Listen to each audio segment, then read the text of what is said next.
اعوذ باللہ من الشیطان الرجیم بسم اللہ الرحمن الرحیم۔ شروع اللہ تبارک و تعالیٰ کے نام سے جو بڑا مہربان اور نہایت رحم کرنے والا ہے۔ حضرت آدم علیہ السلام 960 سال زندہ رہے۔ ان کی عمر تو 1000 سال تھی لیکن کم کر دی گئی۔ ابو ہریرہ رضی اللہ تعالیٰ عنہ بیان کرتے ہیں کہ رسول اللہ صلی اللہ تعالیٰ علیہ وسلم نے ارشاد فرمایا، جب اللہ نے آدم علیہ السلام کو پیدا فرمایا تو ان کی پیٹھ پر ہاتھ پھیرا۔ اس طرح قیامت تک جتنے انسان پیدا ہونے والے تھے ان کی روحیں وجود میں آ گئیں۔ پھر ہر انسان کی آنکھوں کے درمیان ایک نور رکھ کر آدم علیہ السلام کے سامنے پیش کیا گیا۔ انہوں نے پوچھا، یا اللہ یہ کون ہے؟ اللہ نے فرمایا، یہ تیری اولاد ہے۔ ان میں سے ایک آدمی کی پیشانی کی چمک حضرت آدم علیہ السلام کو بہت اچھی لگی۔ انہوں نے پوچھا، یا اللہ یہ کون ہے؟ جواب ملا، یہ تیری اولاد میں سے بہت دور جا کر ہے، ان کا نام داؤد ہے۔ پوچھا، ان کی عمر کتنی ہے؟ فرمایا 60 سال۔ آدم علیہ السلام کہنے لگے، یا اللہ 40 سال میری عمر میں سے ان کی عمر میں شامل کر دے۔ جب آدم علیہ السلام کی روح قبض کرنے کے لیے فرشتے آئے تو وہ کہنے لگے، میری عمر میں تو ابھی 40 سال باقی ہے۔ اس وقت ان کی عمر 960 سال تھی۔ انبیاء اپنی عمر سے واقف ہوتے ہیں۔ فرشتوں نے کہا، کیا آپ کو یاد نہیں کہ آپ نے اپنی 40 سال داؤد کو ہبہ کر دی تھی؟ آج کی اس ویڈیو میں ہم حضرت آدم علیہ السلام کی آخری وقت، ان کی وفات کب اور کن حالات میں ہوئی، ان کو غسل کس نے دیا، ان کی نماز جنازہ کس نے پڑھائی، ان تمام سوالوں کے جواب قرآن اور حدیث کی روشنی میں آج کی اس ویڈیو میں ہم آپ کو بتائیں گے۔ لہٰذا آپ سے گزارش ہے کہ ویڈیو کو اینڈ تک ضرور دیکھیں۔ ویڈیو کو لائک اور چینل کو سبسکرائب کرتے ہوئے نوٹیفیکیشن بیل کو ضرور دبائیں تاکہ میرے سبھی آنے والے ویڈیو کی نوٹیفیکیشن آپ کو آسانی سے مل سکے۔ حضرت آدم علیہ السلام اپنے بیٹے حابل کی شہادت کے بعد بے حد غم زدہ رہتے تھے۔ ایک بے قراری کی کیفیت تھی جسے دور کرنے کے لیے اللہ تعالیٰ اپنے بندوں کی مدد کو آئے۔ اللہ تعالیٰ نے حضرت جبرائیل علیہ السلام کے ذریعے سے حضرت آدم علیہ السلام کو بشارت دی کہ اللہ تعالیٰ ان کو ایک فرزند رسید فرمائیں گے۔ اس بچے کی نسل میں کئی انبیاء اور رسول پیدا ہوں گے۔ حابل کی وفات کے 5 سال بعد حضرت آدم علیہ السلام اور اماں حوا کے یہاں ایک فرزند ہوا جس کا نام سیسیا رکھا گیا۔ سیسیا کا معنی ہے اللہ تعالیٰ کا عطا کیا ہوا تحفہ۔ جب حضرت آدم علیہ السلام کی وفات کا وقت قریب آیا تو انہوں نے اپنے بیٹوں کو اپنے پاس بلایا اور ان سے فرمایا کہ میرا جنت کا پھل کھانے کو دل کر رہا ہے۔ حضرت آدم علیہ السلام کے بیٹے جنت کی پھلوں کی تلاش میں نکل کھڑے ہوئے۔ تھوڑی ہی دور چلے تھے کہ حضرت آدم علیہ السلام کے بیٹوں کو فرشتے سامنے سے آتے مل گئے۔ ان فرشتوں کے پاس حضرت آدم علیہ السلام کا کفن مبارک اور خوشبو تھی۔ اس کے علاوہ ان کے پاس کلہاڑے اور ٹوکریاں بھی تھی۔ ان فرشتوں نے حضرت آدم علیہ السلام کے بیٹوں سے پوچھا کہ اے اولاد آدم، تم کس تلاش میں ہو؟ یا پھر ایسے کہا کہ تم کیا چاہتے ہو اور کہاں جا رہے ہو؟ حضرت آدم علیہ السلام کے بیٹوں نے جواب دیا کہ ہمارے والد بیمار ہیں اور انہوں نے جنت کے پھل کھانے کی خواہش کا اظہار کیا ہے۔ اس پر ان فرشتوں نے کہا کہ واپس چلے جاؤ کیونکہ تمہارے والد کا وقت آن پہنچا ہے اور ان کی وفات قریب ہے۔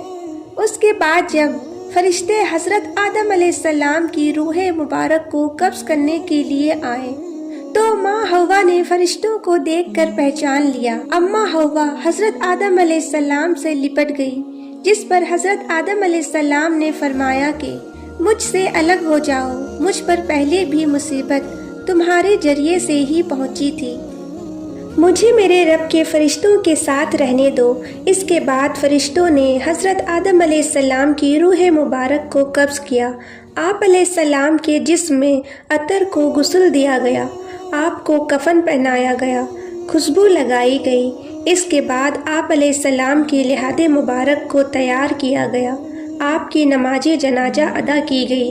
روایت میں آتا ہے کہ حضرت جبرائیل علیہ السلام نے جنازے کی نماز پڑھائی۔ اس کے بعد حضرت آدم علیہ السلام کو قبر میں اتار کر اوپر سے مٹی ڈال دی گئی۔ آخر میں فرشتوں نے حضرت آدم علیہ السلام کے بیٹوں سے کہا کہ اے آدم کے بیٹو، تمہارے لیے یہی طریقہ ہے، یعنی کہ مردوں کی تدفین کا۔ حضرت ابو بن کعب رضی اللہ تعالیٰ عنہ سے روایت ہے کہ نبی اکرم صلی اللہ تعالیٰ علیہ وسلم نے فرمایا کہ جب حضرت آدم علیہ السلام کا انتقال ہوا تو فرشتوں نے انہیں طاق عدد پانی سے غسل دیا اور ان کی تدفین کی، اور پھر کہا کہ آدم کی اولاد میں یہ آدم کی سنت ہے۔ حضرت آدم علیہ السلام کی تدفین کہاں کی گئی، اس بارے میں اختلاف پائے جاتے ہیں۔ کچھ روایت میں حضرت آدم علیہ السلام کی تدفین کی جگہ سری لنکا لکھی گئی ہے، کچھ میں جبل ابے قبیج، کچھ میں سعودی عرب کے مسجد خلیفہ کے صحن یا اندر، اور کچھ میں عراق۔ ایک روایت یہ بھی ہے کہ حضرت نوح علیہ السلام کے زمانے میں طوفان آیا تو حضرت نوح علیہ السلام نے حضرت آدم علیہ السلام اور اماں حوا کی میتوں کو ایک تابوت میں ڈال کر کشتی میں رکھ لیا تھا، اور طوفان کے ختم ہونے کے بعد بیت المقدس کے علاقوں میں دفن کر دیا تھا۔ حضرت آدم علیہ السلام نے اپنے وفات سے پہلے حضرت سیس علیہ السلام کو اپنا قائم مقام بنا دیا تھا۔ انہوں نے اپنے تمام بیٹوں کو تلقین کی کہ وہ سب حضرت سیس علیہ السلام پر ایمان لے آئے اور ان کی فرما برداری کرے۔ حضرت آدم علیہ السلام کے تمام بیٹوں نے اس بات کو مان لیا۔ حضرت آدم علیہ السلام کے وصال کے بعد حضرت سیس علیہ السلام نے تبلیغ کا کام شروع کر دیا۔ اس دور میں انسانوں کے اندر نافرمانی آ چکی تھی۔ حضرت سیس علیہ السلام کے دور میں بنی آدم کے دو گروہ تھے، ایک وہ تھا جو اللہ تعالیٰ اور حضرت سیس علیہ السلام کی تائید کرتا تھا، جبکہ دوسرا گروہ قابل کی اولاد کی فرما برداری کرتا رہتا تھا۔ حضرت سیس علیہ السلام کی نصیحت پر کچھ لوگ واپس راہ راست پر بھی آ گئے، جبکہ کئی نافرمانی پر ہی اڑے رہے۔ حضرت سیس علیہ السلام لوگوں میں ان باتوں کی تبلیغ کرتے رہے، پہلے اللہ کو پہچاننا، نیک و بد کو جاننا، بادشاہ حکیموں وقت کا حکم ماننا، ماں باپ کا حق پہچاننا اور حکم ماننا، لوگوں سے نیکی اور محبت کرنا، غصے پر قابو رکھنا، محتاجوں و مسکینوں کو صدقہ دینا اور ان پر رحم کرنا، گناہوں سے پرہیز کرنا، مصیبت میں صبر کرنا، اللہ تعالیٰ کا شکر ادا کرنا۔ حضرت سیس علیہ السلام کا جب اپنے رفیقائے اعلیٰ کی جانب کوچ کرنے کا وقت آن پہنچا تو انہوں نے اپنے بیٹے انوج کے حق میں وصیت کر دی۔ چنانچہ نبوت کے منصب کو حضرت سیس علیہ السلام کے بعد انوس نے سنبھالا۔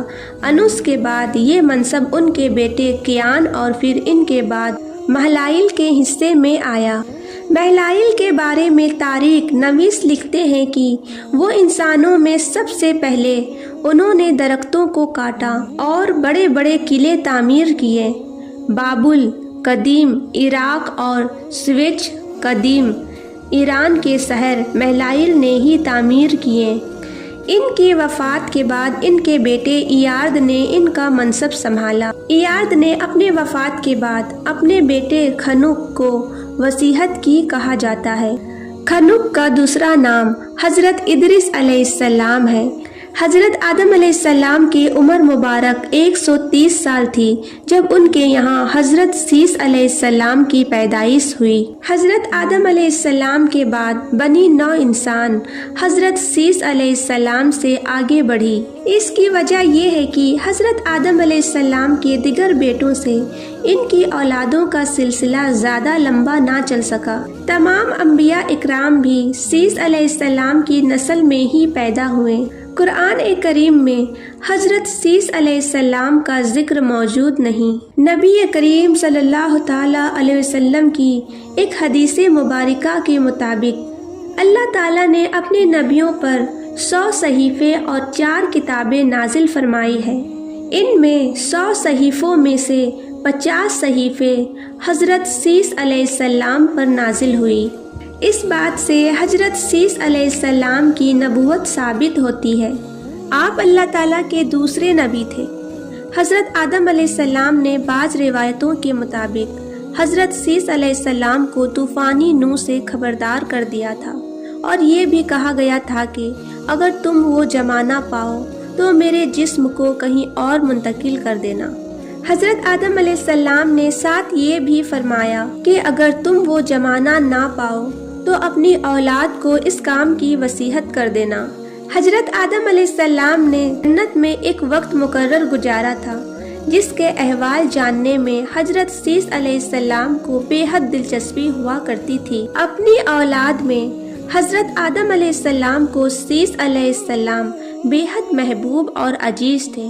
ہر سال کئی مسلمان سری لنکا میں اس پہاڑ کا رخ کرتے ہیں جہاں حضرت آدم علیہ السلام کے پاؤں مبارک کا نشان ہے۔